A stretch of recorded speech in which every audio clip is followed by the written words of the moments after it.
Om Swastiastu. Sebelum memulai pembelajaran hari ini, mari kita berdoa bersama-sama. Om Awignamastu Namo Sidam. Om Sidirastu Tadastu Swaha. Om Anubadah Kertawiyantu Wisu. Halo adik-adik, bagaimana kabarnya hari ini? Dimanapun adik-adik berada, semoga selalu dalam keadaan sehat dan dilindungi oleh Sang Yang Widiwasi. Nah, pada hari ini kita akan belajar tentang Mahabharata, atau lebih tepatnya nilainya dalam Mahabharata. Ketika mendengar kata Mahabharata, apa yang adik-adik pertama pikirkan? Arjuna atau si bijaksana Yudhistira? Nah, dalam Mahabharata ini secara umum menjelaskan yaitu kisah tentang keluarga Bharata. Dalam Mahabharata terdapat 18 bab atau 18 parwa. Masing-masing parwa memiliki pokok cerita. Nah, dalam 18 parwa tersebut atau Astadasa Parwa dirangkum intisarinya dalam bentuk kitab Sara Samuscaya. Dan pada Parwa Bhisma Parwa, yaitu intisarinya adalah Bhagavad Gita.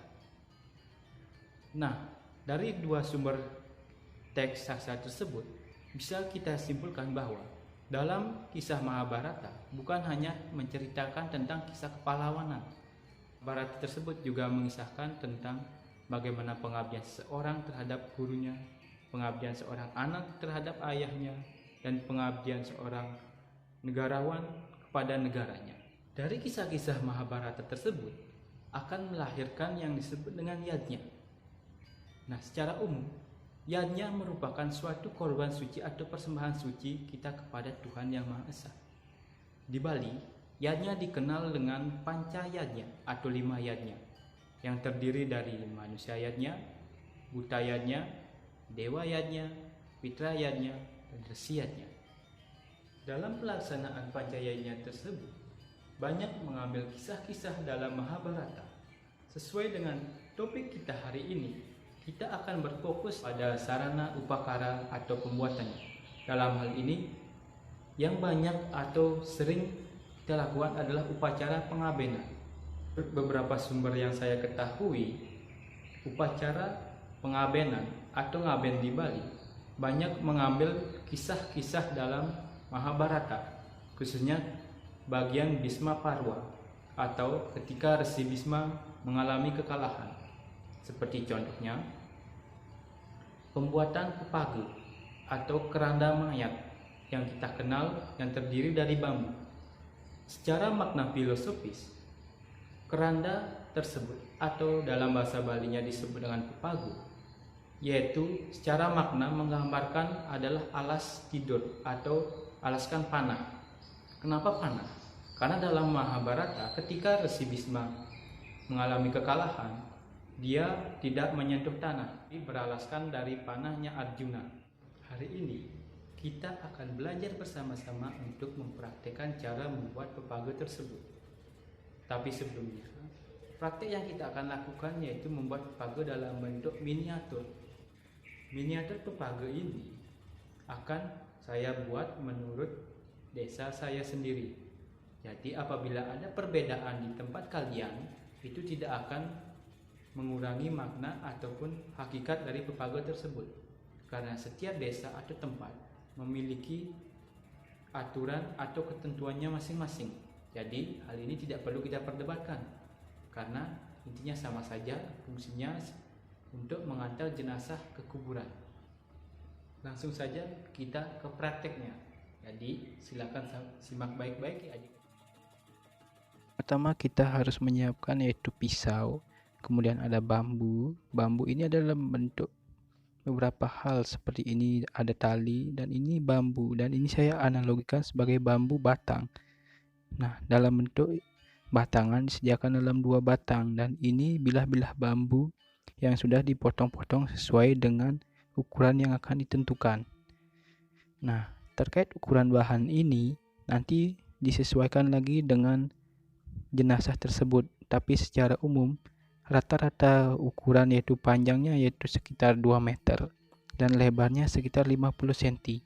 Tapi kembali lagi itu tergantung si pemakai atau jenazahnya yang akan menggunakan seberapa ukurannya.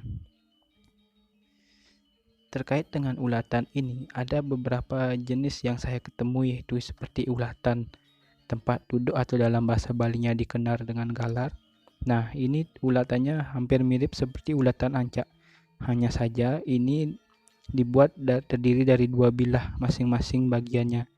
Nah, khusus untuk yang di tengah-tengah itu, ada salah satunya dibalik sehingga dua bilah bambu yang sebelah kanannya itu berwarna atau bagian punggungnya, sedangkan bagian tengah-tengah tersebut adalah bagian perut bambu, sehingga menyerupai seperti yang digambar tersebut. Selanjutnya kita selesaikan sampai akhir seperti pada gambar tersebut. Nah, seperti ini. Jangan lupa di bagian akhirnya yaitu ulatannya beda, yaitu dikunci pada bagian akhir sehingga tidak sama dengan yang di bawahnya itu. Setelah itu kemudian dirangkai ke dalam bambu yang masih utuh, yaitu 2 batang sebagai tempat untuk memikul jenazahnya nanti. Kemudian kita ikat secara kuat di masing-masing sisinya sehingga nanti tidak akan terlepas. Nah, setelah terikat dengan kuat, kemudian bagian-bagiannya itu kemudian diikat lagi dengan tali atau dalam bahasa Bali disebut dengan tali ketikung. Tali tersebut berfungsi untuk mengikat jenazah sehingga tidak terlepas ketika jenazah tersebut diletakkan di atasnya.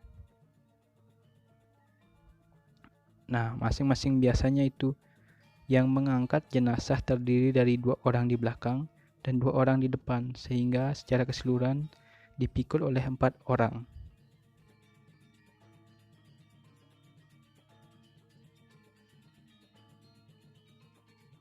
Bagaimana adik-adik? Sudah paham dengan materi yang saya sampaikan hari ini? Jika ada hal yang kurang paham atau ingin ditanyakan, bisa kita diskusikan pada pertemuan selanjutnya. Sekian materi hari ini. Kita akhiri kegiatan hari ini dengan doa penutup. Om Dewa Suksma Parama Kintiya Nama Swaha. Om Santi Santi Santi.